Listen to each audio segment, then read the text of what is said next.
லெபனானில் ஈரான் ஆதரவு பெற்ற ஹெஸ்புல்லா படைகள் மீது இஸ்ரேல் தாக்குதல் நடத்தியது. இந்த தாக்குதலில் நூற்றுக்கணக்கான உயிரிழப்புகள் ஏற்பட்டுள்ளன. இந்நிலையில் இஸ்ரேலின் தாக்குதல் ஹெஸ்புல்லாவை அடிபணிய வைக்காது என்று ஈரான் கூறியுள்ளது. எனவே மத்திய கிழக்கில் மேலும் பதற்றம் அதிகரிக்கும் என அஞ்சப்படுகிறது.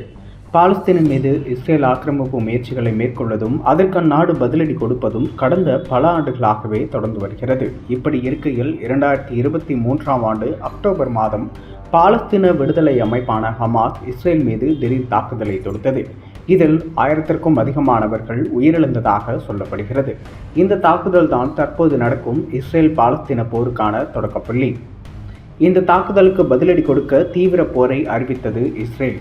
இந்த போரில் இதுவரை 41,000க்கும் அதிகமான பாலஸ்தீன மக்கள் உயிரிழந்துள்ளனர்.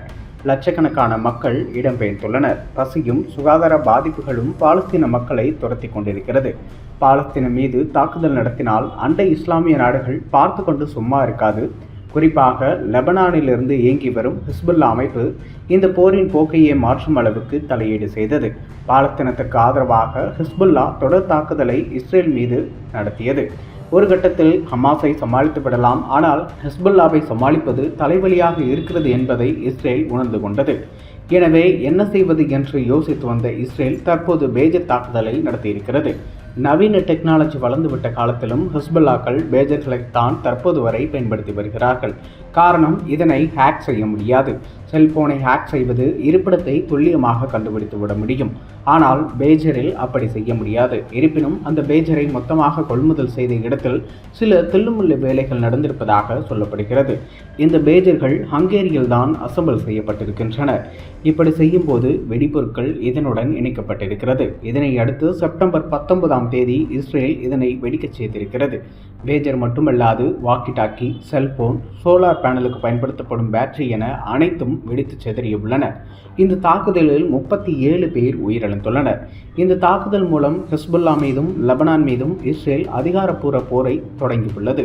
வான்வழியாக நடத்தப்பட்ட தாக்குதலில் குழந்தைகள் மற்றும் முதியோர்கள் 50 பேர் என மொத்தமாக 569 பேர் உயிரிழந்துள்ளனர்.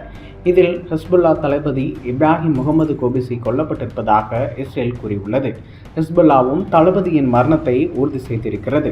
இந்த தாக்குதல் குறித்து கருத்து தெரிவித்துள்ள ஈரானின் உயர்மட்ட தலைவர் அயத்துல்லா அலி கமேனி, இஸ்ரேலின் தாக்குதல் ஹிஸ்புல்லாவை அடிபணிய வைக்காது என்று கூறியிருக்கிறார். மேலும் ஹிஸ்புல்லா அதிக அளவில் படைபலத்தை கொண்டிருக்கிறது. ஒரே ஒரு தளபதியை மட்டும் கொண்டு விடுவதன் மூலம் இந்த இயக்கத்தின் செயற்பாடுகளை நிறுத்திவிட முடியாது. பாலஸ்தீன மற்றும் லெபனான் எதிர்ப்பிற்கு இறுதி வெற்றி கிடைக்கும் என்று கூறியிருக்கிறார். கமேனியின் இந்த கருத்து இனி வரும் நாட்களில் மத்திய கிழக்கில் இன்னும் பதற்றமாக இருக்கும் என்பதை உணர்த்துவதாக சர்வதேச அரசியல் விமர்சகர்கள் கூறுகின்றனர்.